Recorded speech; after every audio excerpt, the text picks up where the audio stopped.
The CBS Radio Mystery Theater presents...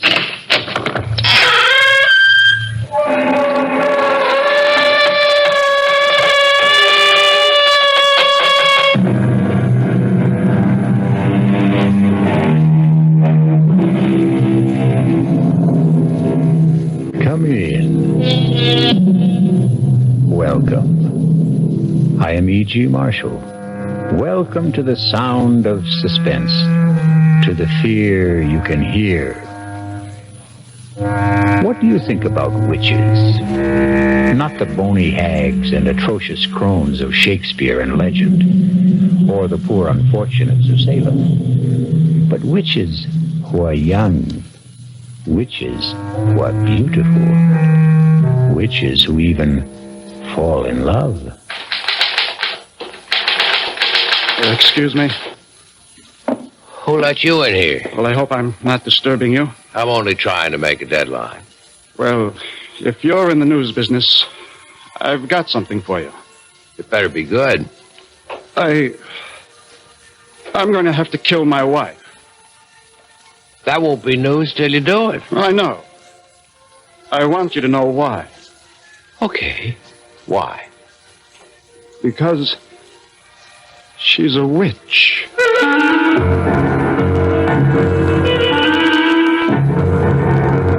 Our mystery drama, I Warn You 3 Times, was written especially for the Mystery Theater by Sam Dann and stars Joan Loring.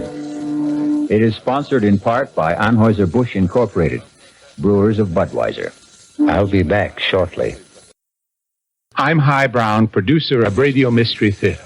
Before we begin our story, a word. This enterprise is new in modern network radio. But for many who grew up with radio drama, it's the return of a special kind of magic, a vast and magic theater where nothing is impossible, where the listener's imagination is the real star. And now that we're on, we'd like to hear from you, so much so that if you send us your name and address, you're eligible for one of 50 prizes each week for 3 weeks.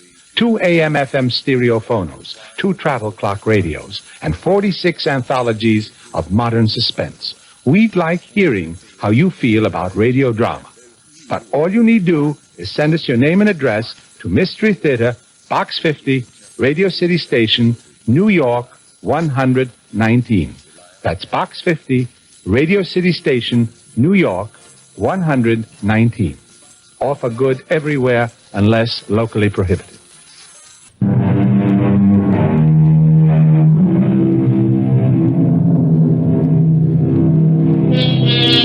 It's one of those miserable, stormy nights in the dead of winter. A thick, clinging, wet snow seems determined to smother the entire earth and everyone on it. You'd think that most people would choose the cheerful indoors, a warming fire, a relaxing drink, a comfortable bed. That's the problem with most people. You can't figure them. For instance, consider that line of cars crawling down Main Street, bumper to bumper, skidding, sliding. Where is everybody headed on a night like this? Have we become a race of lemmings? Do we follow some mysterious, unconscious drive? An interesting speculation, but we won't pursue it. We'd better consider the traffic, which has come to a complete standstill. A car seems to be stuck at the intersection. Let's go, sister. That light's green. Oh, officer. Well, what are you waiting for, lady? My husband. Your husband? The light was red, and he said he wanted to step out and clean off the rear window. Hey, mister. You finished back there? He just stepped out. It was a moment ago. Tom? Well, maybe he slipped in the snow. Tom, are you all right? Lady, there ain't nobody around the back. But he just went out to clean to clean the rear window. That's what you said. But what could have happened? Just sit there a minute, lady. Hey, lay off of that horn. I know you got one. What's wrong, officer? Did you see a guy get out of that car up there? Did I see a guy get out of the car? Yeah. Did you? Huh? Are the police after someone and escaped? Oh, come on, Buster. Just tell me. Did you see a guy cleaning off the rear window of that car up front? tell you the truth, I wasn't paying any attention. I was listening to the radio. Now, there could have been somebody, but then again, I couldn't say there was. It's not that I'm not trying to get involved. I'm a citizen. I know my duty, but... Yeah. Well, thank you.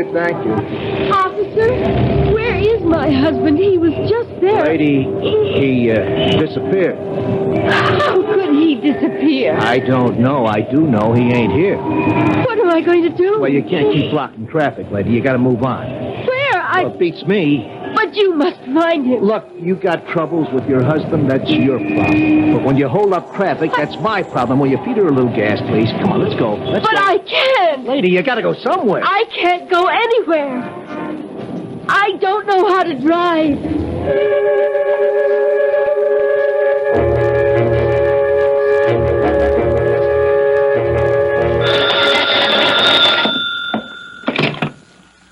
Desk, Lieutenant Carroll. Yeah. Nobody wants this guy, you say? Well, technically, that isn't true. His wife wants him. Okay. Well, look who's here. Dann? You won't win any Pulitzer Prizes around this joint tonight, Peterson. I was hoping you might have a little bone to throw me. Page 1. I'll settle for 2 inches on the bottom of page 38. If you promise to remember 2 R's and 1 L. First name Irvin, not Irving. Lieutenant Irvin Carroll. We may have something shaping up. Ah, I don't know where it can go. Everywhere or nowhere. what have I got to lose? Sitting over there on the first bench. Ooh, that's nice. And married. Well, you win, you lose. A very, very weird story. Tell me about it. No. Let her tell you about it. Why don't you ask her? Excuse me. Oh. My name is Fred Peterson. I'm a reporter for the Union Messenger. Oh, no, I don't want to talk to a reporter. Why not? Because Because you're afraid? Why? could you put Tom's picture in the paper? Well, that depends. Has Tom done anything? He's disappeared. Well, we'd need the how, the when, the where. The when? About an hour ago. Where? On Route 986 at Main Street. How? I don't know. You see, we were driving south. It was snowing hard, and he said, I can't see out the rear window. The light was red. He stepped outside to wipe it off. He didn't come back. Where did he go? I don't know. Well, where could he go? I don't know. In that snow. And there's nothing around there? Could you give me a why? I can't imagine. I don't know what to do. I sit here waiting. Look, my name is Hetty Parsons. Tom and I, we've been married 5 years. We don't have any problems. I mean, we're very happy. If you print his picture in the story, maybe someone will see it who can help us. Excuse me a minute. Well, Yeah, I think I'll run with it. I don't blame you. I was always partial to girls with honey-colored hair and baby blue eyes. Ah, so you noticed, too. Have you run a check on her husband, Tom Parsons? Well, he's not one of the known bad boys. No record at all. And what did she say he did? He's an accountant. He has his own business in the Barstow You building. looked him up in the phone book? Checks out. They were headed south, huh? That's what she says. If it was a trip, there should have been bags. There were. His and hers? His and hers. How does it look? What do you want from me? I don't solve crimes. I sit here behind the desk. Come on, Lieutenant. This is one for you, Fred. How could a guy disappear just like that? And in that storm. It's no place to go. He could have had a car following in back of them. A friend was driving it, maybe?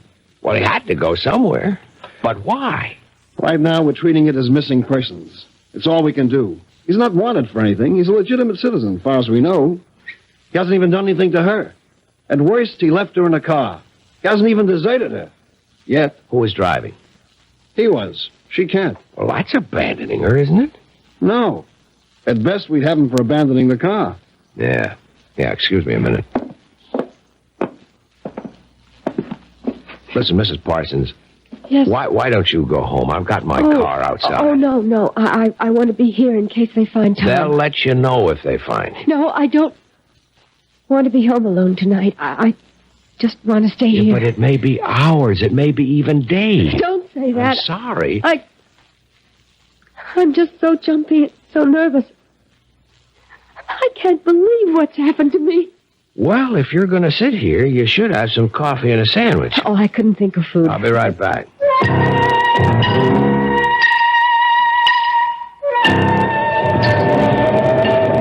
Hey there, Officer Dennis. Well, look who's here, the friendly reporter. Yeah, listen, that girl. Yeah, I was going to ask what girl, but I won't. Yeah, I want to start at the beginning. Oh, well, you know, Lieutenant Carroll's got 2 R's, but Patrolman Dennett's got 2 N's. Yeah. What did happen? Well, like she said, he went out to clean the rear window, and he was gone. Anybody see him? I checked the car and back, but who looks? Who notices?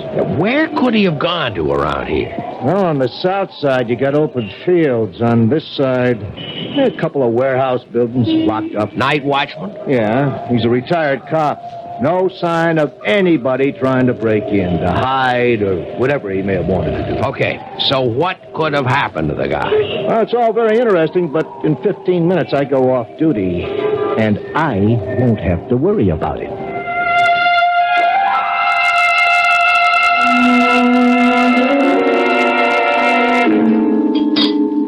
Oh, thanks. I didn't think I could touch a thing, but I must have been starving. Has there been any word? Yeah, you'll hear the minute they know. Now listen, Hetty, I can help you, but you have to help me. I'll do whatever I can. We have 2 basic roads to explore. 1, somebody was out to get your husband. Oh, no. No. Tom is the mildest, sweetest, most obliging guy on earth. He has absolutely no enemies. That you know about. Tom and I have no secrets from each other. Everybody has at least one enemy. Tom is incapable of hurting anyone in any way. He sounds too good to be true. If he does have a problem, that's it. All right. The second road to explore. He wasn't pushed, he jumped. What does that mean? It means he walked out on you. Oh, it's inconceivable. Why? I've had a liberal education tonight, Mr. Peterson. Call me Fred. No, not yet, or maybe never. I've been introduced to a new world. I've been thrown in with people who basically don't believe in anyone, don't trust anyone. And perhaps they have good cause. Perhaps that's how life is in their world. Perhaps their world is the real world, but it isn't my world. May I ask, do you come from another world? It's entirely possible. I won't call you Fred unless and until we become friends. But that's just a little thing. The policeman who brought me here is a confirmed cynic. So is the lieutenant.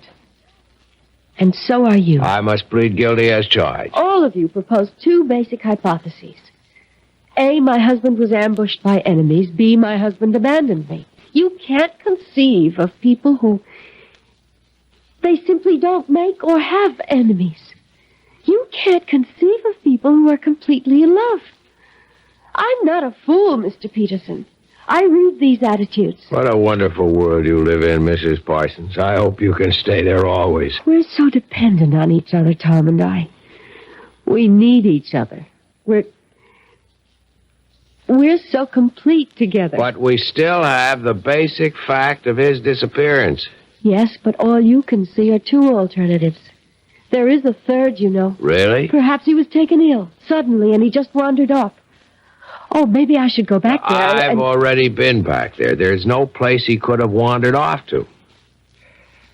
Tell me, does he have a history of any sort of illness, amnesia, anything like that? No, nothing like that.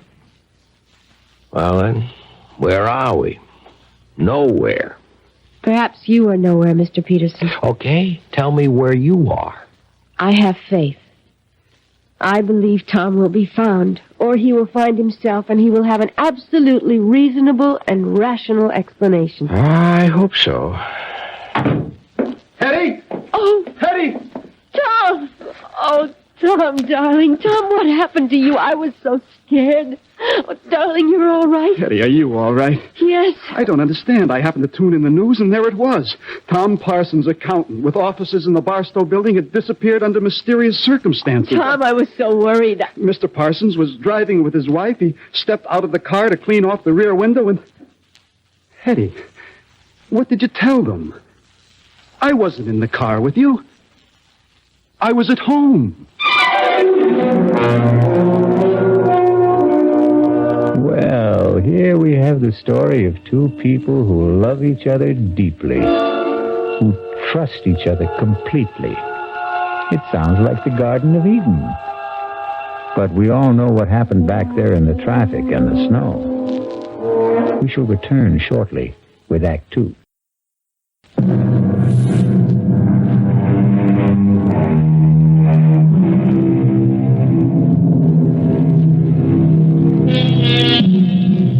You've seen these couples, or rather heard of them. They dwell in a sea of perfect harmony, never a ripple of discord. But when they do have a disagreement, well, it's a beaut. Here we have Fred Peterson listening to Hetty and Tom Parsons having a fantastic difference of opinion. Tom, how can you say that? Eddie, darling, I was not in the car with you. I was home. Home. You said, let's get out of this miserable cold and snow. Let's head south for a couple of weeks. Eddie, when did I say that? How could I say that? You know I'm swamped with work at the office. You came home this afternoon, Tom. You said, how would you like to leave for Florida tonight? And I said, give me an hour to pack. Excuse me. Who's he? Oh, he's just... I'm just Fred Peterson of the Union Messenger. A reporter? Oh, please, don't be alarmed. I assure you it's a thoroughly respectable profession. Well, I see no point in emblazoning this all over the newspapers. Is there anything to emblazon, as you put it? This is a private affair. Tom, tell me what happened. What happened to you after you left me? Eddie, I told you I never left. Tom. How could I have left you? I wasn't with you. Oh, no, Tom. This time I have witnesses. The police officer, he knows you went out to clear the rear window. How does he know? Because you told him. Mr. Parsons. Now, obviously, your wife seems distraught. I would suggest... Keep your suggestions to yourself, Mr. Peterson. Don't you dare imply that I'm overwrought or nervous or hysterical. I am completely calm, extremely rational, and absolutely in command of myself. I know what happened this evening. Mr. Peterson, this is obviously a private matter between my wife and me, and nobody's business but ours. What did you mean, Mrs. Parsons, when you said that this time you had witnesses? Have there been other times when... Hetty, it doesn't do us any good to air this in public. All right, Tom. Take me home. Let me talk to that officer at the desk there. Find out if there's anything we have to do. Well? Well, what? Friend, husband, Tom. He didn't turn out to be quite as advertised.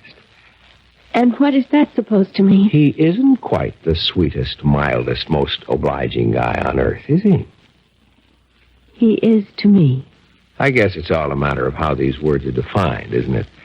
And about this oh-so-complete understanding between the two of you. Won't you at least admit you're having a difference of opinion right now? I don't have to admit anything. Okay, don't shoot. I'll go quietly. Are you sure you really want me to go? Please. Regardless of what you say to me. You are in trouble. No, don't deny it. Well, what if I am? I'd like to help you. Why? Because... Would you want to help me if I were middle-aged and fat and sloppy and ugly? It isn't 10 minutes ago. You accused me of living in a world where no one trusted the next fellow or believed in him. You accused me of being a confirmed cynic. Is it possible you don't remember what you say from 1 minute to the next? I'm sorry. Don't be. There's a great deal to what you said.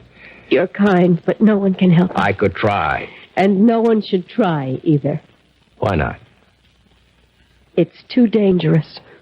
That was the wrong thing to say to me. I'm warning you. You're only getting me in deeper. Please, For Fred. openers, my business is to take chances and get myself into... Hey, you know what happened? What? You called me Fred. Oh, I'm sorry. I shouldn't have. What you did. And that means we're friends. Look, I only You're wanted... the one who set up the ground rules for this thing. First names are for friends only. Please, forget what happened here tonight. I warn you. You've already warned me twice. It won't work. I can only warn you 3 times. Do you mean you keep score? Please don't joke, Fred. You keep saying the wrong word, or I should say the wrong name. The wrong name is Fred. You can't call me Fred and expect me to forget everything. I warn you. I warn you for the 3rd time. Forget all about tonight for your own sake. for your own safety. And after saying all that, you still expect me to forget about it?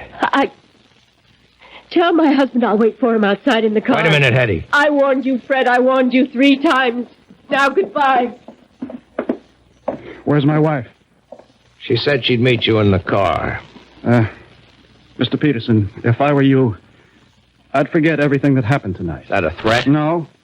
A warning. That's all I've been getting around here, warnings. Well, for your own good, take them seriously. And if I don't? You'll regret it for the rest of your life, which may not be a long one. You still insist that you're not threatening me? I'm only trying to help you. Really? And why should you do that? Why? I don't know why. Maybe it's because the last guy tried to help me. What last guy? I didn't listen to him. The last guy? What do you mean? Nothing. Forget it. You know, with you and your wife, it seems, everything turns out to be nothing and forget. I don't think it matters now. I have an idea. It's already too late for you. I'm sorry. Good night, Mr. Peterson. Hey, Fred. Fred. Yeah, Lieutenant, I'm coming. Well? Well, what? There's nothing there for us boys in blue. What's in it for the Fourth Estate? Looks like he's trying to drive her nuts. It could also be the other way around. I don't think so.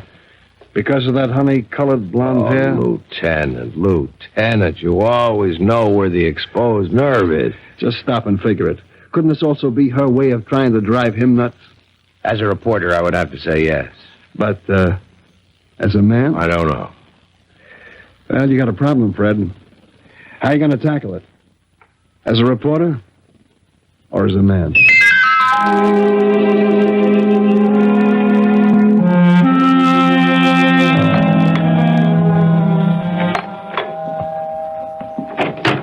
Good morning. Oh, Fred, what are you doing here? Won't you ask me to come in? Well, You could also offer me a cup of coffee. It's been a long drive on a cold morning. Oh, well, I suppose you might as well come inside. How gracious. I'm sorry. I'm still upset, and you should know why. Come into the kitchen. I was just pouring myself a cup. Thanks. Charming place you have here. Thank you. I suppose Tom is generous enough when it comes to money and things. The implication being that he is not generous when it comes to what? Fred, if you insist on talking about Tom, I'll have to ask you to leave. Okay, let's talk about you. No. We can't talk about me either. What can we talk about? The weather, politics, sports. You'd be surprised I'm a very well-informed person. We could talk about art or literature. I didn't come here to talk about those things. I know why you came here. Do you? Fred, I'm a married woman. But you're not a happily married woman. I'm happy enough. Okay. Let me tell you why I'm here. As a reporter, that is. It doesn't happen very often that you get a chance to be in on a story before it's a story. You follow me? No. Last night, all I could have gotten out of it might have been a squib on the back page, or maybe nothing. But something's happening here. Something's building. I don't know what it is. But one of you is lying. One of you is trying to destroy the other. And you think you can stop it? Oh, no, that's not my job. But there's going to be an explosion. And I want to be there when it blows. Because then I'll have a story. And that's all this is. That's all I am to you. A story. I was talking as a reporter. But as a man... Yes? As a man, I'd like to help you, Hetty. Even if it meant losing your story? Yes. I'd like to believe that. Why can't you? I tried to warn you, Fred. Look, we had all that last night. I can't warn you anymore, but remember, I did warn you. Yeah, sure. Don't brush it aside, Fred. Hetty, on the general subject of warnings, I've had a few in my day. From gangsters, from politicians. I mean from people who had clout. But I did warn you. Look, if you want me to, I'll sign a receipt. Let the record show that you warned me. You were right. He is trying to destroy me. Ah, finally? Why? I don't know. Okay, let's go through the standards. Is he after your money? I don't have any. Another woman? I don't think so. Is he tired of you? I don't know. Well, none of this is very helpful. I'm sorry. What was this business you were giving me back in the station house about your perfect marriage, about your perfect husband? Because he is. It's just... Well, now and then he imagines things like last night. What's now and then? Oh, every few months. One time he stranded me up in Maine. Another time we were supposed to go to Europe. He told me he would be delayed and to get on the plane he would make the next one. And there I was, all by myself in Paris. He denied everything. Has he seen a doctor? Yes. And? It hasn't done any good. Is he overworked? Oh, yes. Well, maybe he needs a long vacation. I'm sure of it. It all sounds pretty simple to me, except for one little item. Why have you insisted on warning me? Because it was the right thing to do. I don't understand. First, you imply that everything is so simple. Then, when I start to believe it, you drop a little suggestion that throws me off balance. I can't seem to get anything definite out of you. Oh, but you did. What was that? A warning.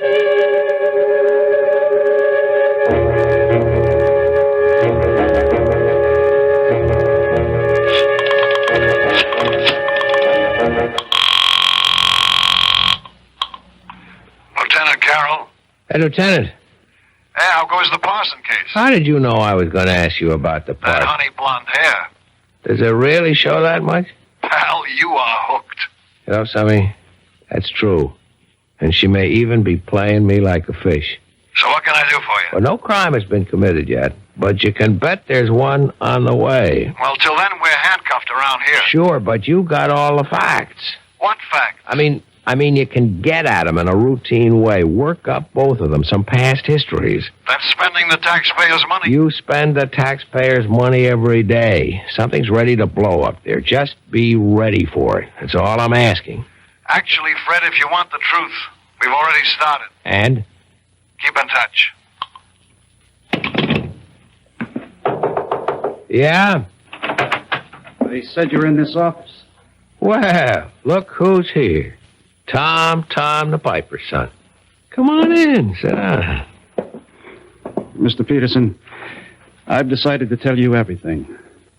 Because I know you're in love with my wife. Oh, wait a minute. Now, there are all kinds of meaningless expressions. Wait a minute, see here, hold on, or if you...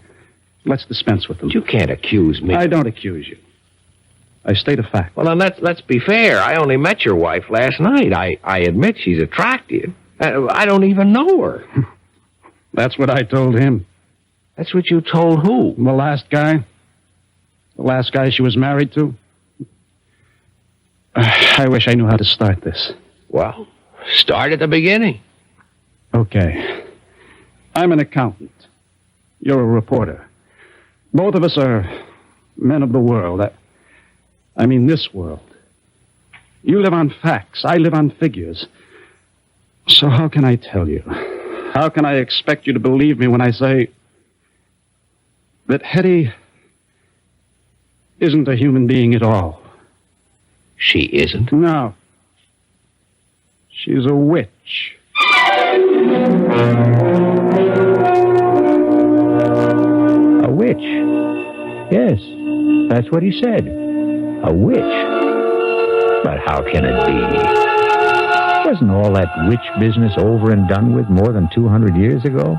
Well, that's what we intend to find out shortly when I return with Act 3. This is WBBM Chicago, where the time is 11:04.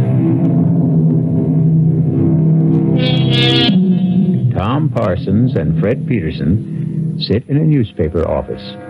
Both are young, alert, stylishly dressed, every bit the modern, sophisticated men of today. And yet, the subject, the very serious subject under discussion is witchcraft, of all things. Well, it isn't every day a man accuses his wife of being a witch. It isn't every day a man finds out he's married to one. I can only say it's incredible. I know. That's what I said when he told me. When who told you? The last guy. Tell me about the last guy. I met Hetty on a cruise ship about 5 years ago. She said her husband had just somehow disappeared. She was distraught. You know, she does the distraught bit to perfection. I know nothing of the kind. What happened? Had he fallen overboard? Well, that's what she made everybody think. Till we got a radiogram from shore. He claimed he knew nothing about the trip. Well, either he had boarded the boat or he hadn't. Okay, let's get all of that cleared away. There was a ticket in his name. There were some people who claimed they had seen him. The trouble is, there was a pretty drunk bon voyage party. Most everyone was in no shape to remember anything. Oh, yes, a steward did claim to have seen him aboard, but... What? I'm convinced the steward was bribed. So I bought her story. I fell in love with her. Just as you did. And I helped her kill him. Just as you're going to help her kill me. You know what I think? I know what you think. You think I'm a nut. You could look it up. 5 years ago, Stacy's Mountainville Lodge in the Adirondacks. She called me. She was desperate. Come up here. He's going to kill me. I flew up. I found them. They were near a cliff. She was screaming for help. I started fighting him off. I guess he slipped. He fell over the side. He was killed. Look it up. Coroner's office. You'll see. An accident. Let's assume I buy all this. How does it make her a witch? Oh. She told me. She'll tell you afterwards. She's a witch. She falls in love with men, gets tired of them, and destroys them. I think you must be... I know. I'm here to warn you. But I'm going to kill her first. Let me get you a cup of coffee. You're a fool. I'm here to save your life. Sure. Okay. Look her up. I mean that. See if you can find a trace of her. See if you can find out where or when she was born, who her parents were. She has absolutely no background. I tell you... Don't get excited. Lord, this is all so familiar. All of this is what he said to me. And what I said to him.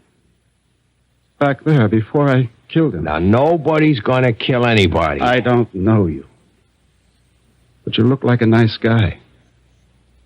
Take my advice. Save yourself. Save yourself.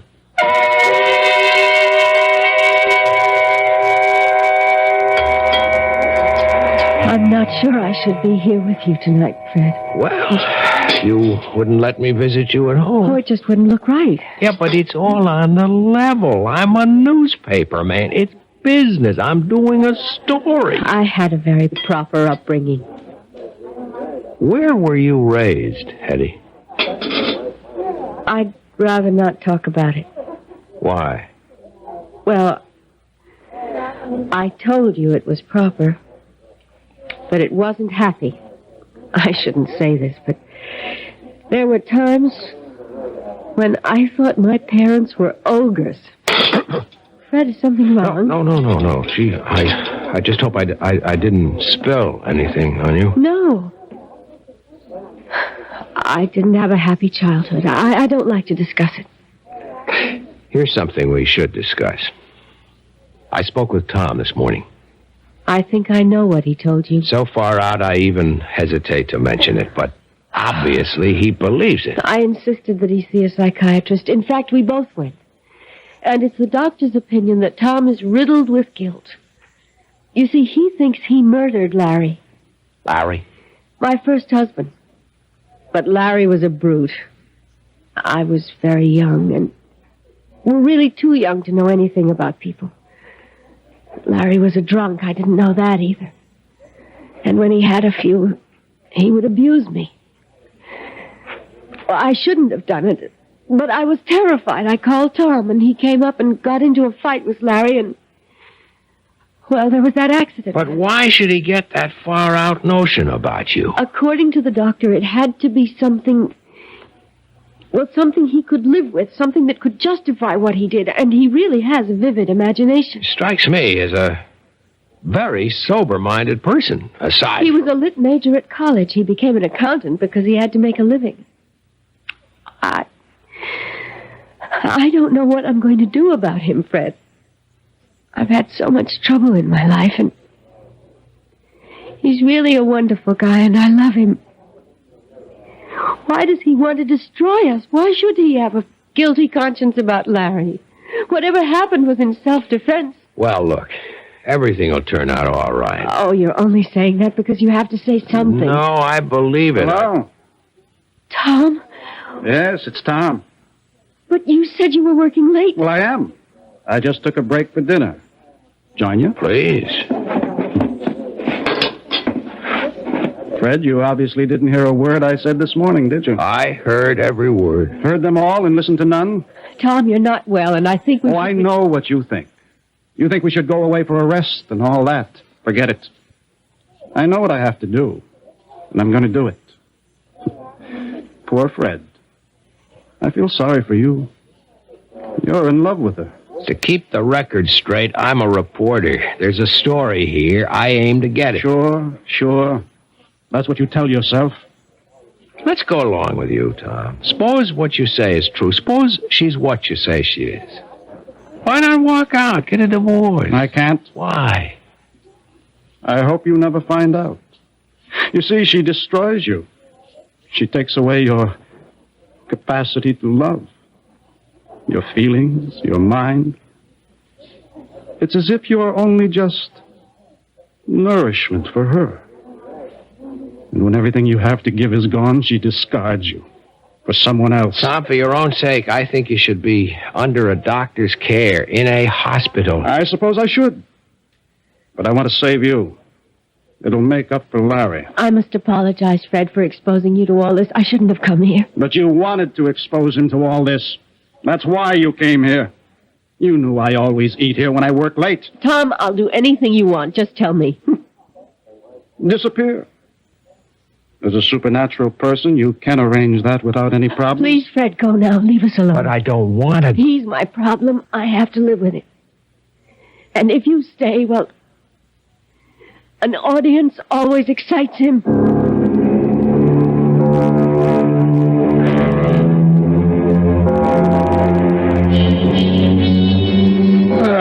Now, look who finally showed up.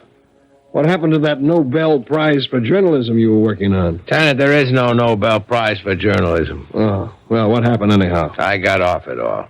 Couldn't make heads or tails. Well, we're still on it. As a matter of fact, information keeps pouring in all the time. On her? On him. Funny duck.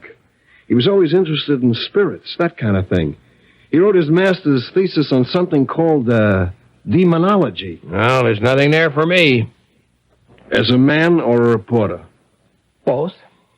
You know, I've been married 10 years, and I've never been tempted. But if I could be, she could do it. Oh, that dame is something. I'm surprised at you, Lieutenant. But there's hope for you. If what you say about the husband is true, he winds up in the loony bin, and after a respectable interval, she could be yours. That's what's in your mind, right? You are the most cynical person I know. Come off it. We're two of a kind. I'd even wait for her myself. Lieutenant Carroll. Is Fred Peterson there, please? Hold on, I'll see. It's the girl you love. Cut it out. Okay, the girl we love. You hear? Yeah, I guess I'm here. Take it. Hello? Fred, I'm scared. What's the matter, Hetty? Don't ask any questions. Just come to my place. Quickly.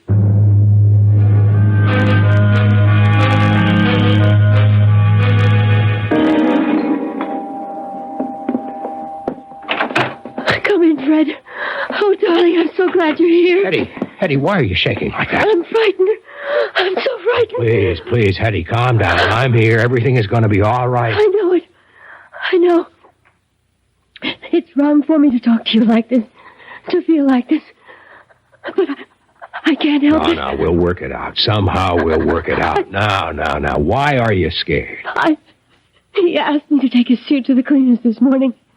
And I found this in his pocket. Your receipt. Read it. From Carrington's. One double-action Danforth Wilson revolver, caliber 32. He bought a gun.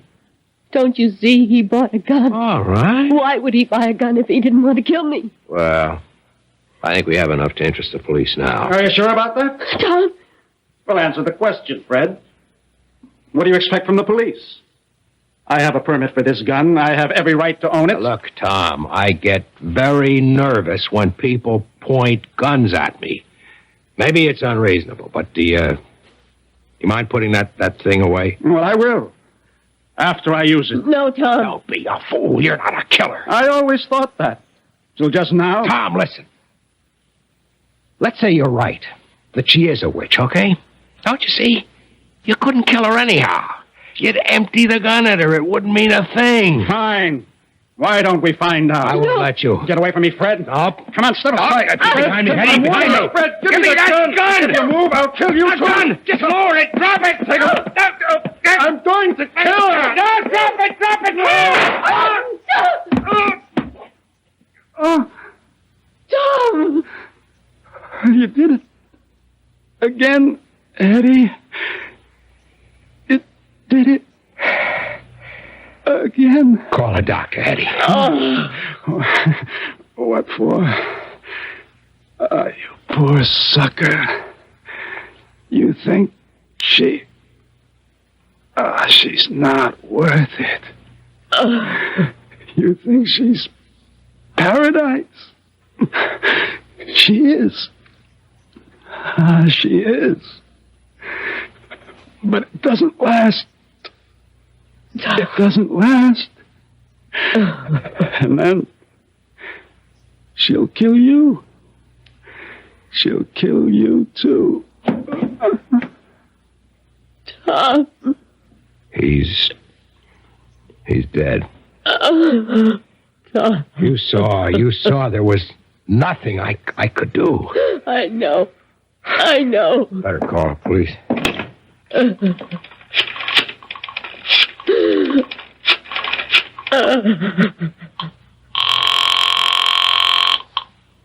Lieutenant Carroll?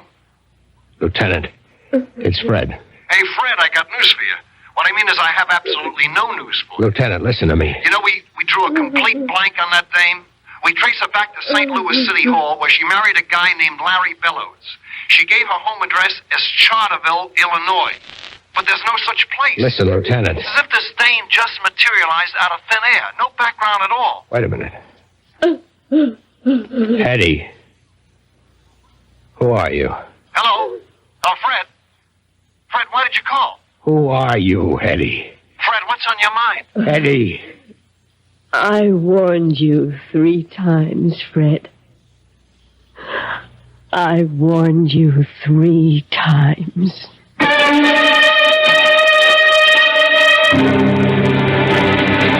And how many warnings would you have needed?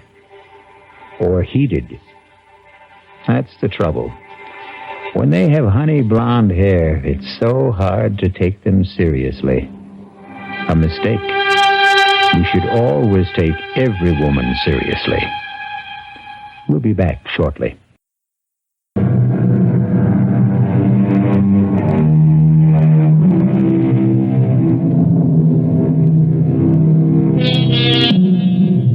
Are there really witches? Everyone must keep his own counsel on the matter. However, if you should happen upon a damsel in distress, and she has honey blonde hair and baby blue eyes, remember, we warned you 3 times. Our cast included Joan Loring, Mason Adams, Tom Keena, Alan Manson, and Sam Gray. The entire production was under the direction of Hyman Brown. Now, a preview of our next tale. Look at me, Mama. Listen to me call you that, Mama. A grown man, 38 years old, tied to his mother's apron strings like some sniveling little boy. Father's life wasn't his own either. You killed him. You are mad. Keep away. Keep away. You want to kill me. I'm not going to kill you, Mama. You know I haven't got the strength of will for that. Oh, of course you won't, son. But you can have anything you want now we've had this little talk. Now, please get Hannah like a good boy. Oh, no, Mama. I don't need you anymore. You left me everything in your will. But I'm not dead. To all the world except me, you are. This is E.G. Marshall inviting you to return to our Mystery Theater for another adventure in the macabre. Until next time, pleasant dreams.